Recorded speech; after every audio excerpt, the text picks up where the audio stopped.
Sio, JanelleAdair, Anigaduagi undo la scala. Hello, my name is JanelleAdair. I am Kituwah. I am from the Illinois district. That's the district that I am registered with, which is around the Vian area. I grew up in the Tahlequah area, but my family is from Vian. My mother's side, my maternal side from Vian. My paternal side is from Adair County. So yeah, that's where my family's from. My dad's from Mulberry Hollow, right outside of Stillwell. That's where my dad is from. That's where he was raised. My grandma, his mom, is from Salem, which is even deeper in the woods in Adair County, and she was raised at Sequoia when it was an Indian boarding school. That's where my grandma was raised. On my mom's side, my maternal side, my family's all from Illinois district, Sequoia County, Vian area, where the old settlers, that's where we're from, that area, deep in that area. So that's where my family lineage is from. I was named a Tradition Keeper in 2020 for storytelling. I am a storyteller. I've been doing stories since the 1900s. I actually, in 1999, I was a duly enrolled citizen of the United Kituwah Band and Cherokee Nation of Oklahoma, and I ran for Miss Cherokee, and I won that title in '99. So for that year, my talent was storytelling. I got to go around all over the United States and kind of got to hone my talent. And for the past 2 decades, over 2 decades now, I have been telling stories all across the United States. And it's been a really, really good ride. It's been a good thing. My culture's been really good to me. When I was younger, I didn't realize that this is what I would be doing because I was so shy. I would never have gotten in front of people to do anything like this. But as I've gotten older and I've been real fortunate to be able to go around and just share a piece of myself. I just get to be Indian and just get to share that with people and let people know who we are and what we're about, and try to be authentic and give people a real Cherokee experience, a real Kituwah experience.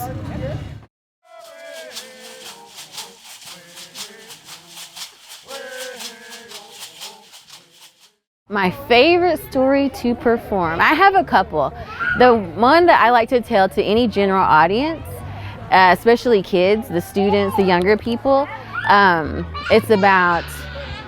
it's probably about the hummingbird, about the tobacco plant and going and getting our medicine back. That's probably my favorite story to tell young people. There's a lot of good lessons in it. It's entertaining. It's a really good story that you can entertain any audiences. But there are other stories too, depending on where I'm at. One of my favorite stories to tell, and I don't ever hardly tell this one anywhere, it's Benny Smith, Chagesa. Benny Smith used to tell these stories. He came out with them about 15 years ago. And you used to only hear these stories either around people that, like his family, or down at the stomp grounds, places like that. But he started coming out with them about 15 years ago, and he has a story about Crooked Faced Boy, and that's probably one of my favorite stories to tell. And that's a Benny Smith story, and I don't always tell that, but every once in a while, I feel like, he'll just whisper in your ear, tell it now, and it's time to tell it.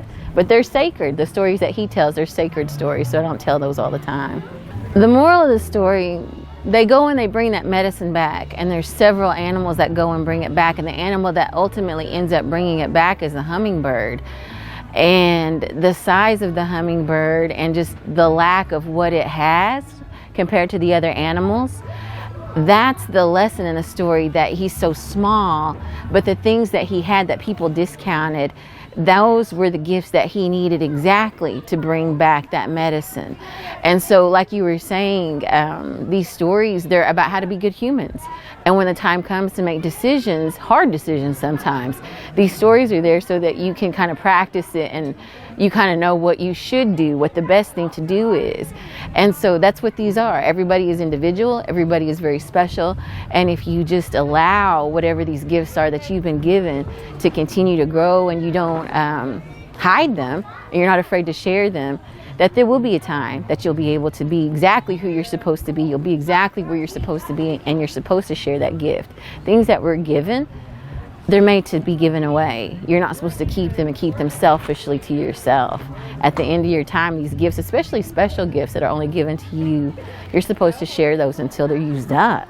That's what you're supposed to do with them, especially if it's with culture. I think because within indigenous culture, within Kituwah culture, We're taught that you give the best of yourself to everyone. You don't hoard these things. In today's society, you are considered successful if you have more than anybody else.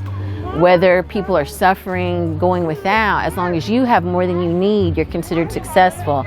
But with our indigenous teachings and within even our Cherokee and Kituwah cultures, we're taught you give it away. You can't keep the best for yourself. You truly have to give it away. Even in the most traditional homes, when there are deaths, that's what those people do. They give those belongings away. And I think it's because we understand that this vessel and this place is finite, and that the true gifts that we're given are things that aren't tangible. They're things that are beyond here. There are things that will transcend this lifetime. The gifts that we leave here, the things that we're taught, the things that we can't see that continue to be linked in with each other, those are the things that make us Kituwah. And those are the things that if we remember, it's very contrary to today's society and what society tells us is successful and what we should strive for. So it truly is walking in two worlds. And you have to maintain that hold of your culture to really understand what it is to be Kituwah. It's your language, it's your stories, it's where we're from, it's your community, it's your tie to each other, and it's what we do for each other and with each other. So thank you to the Oklahoma Art Council and the National Endowment for the Art for supporting Kituwah artists. We'll see you next year.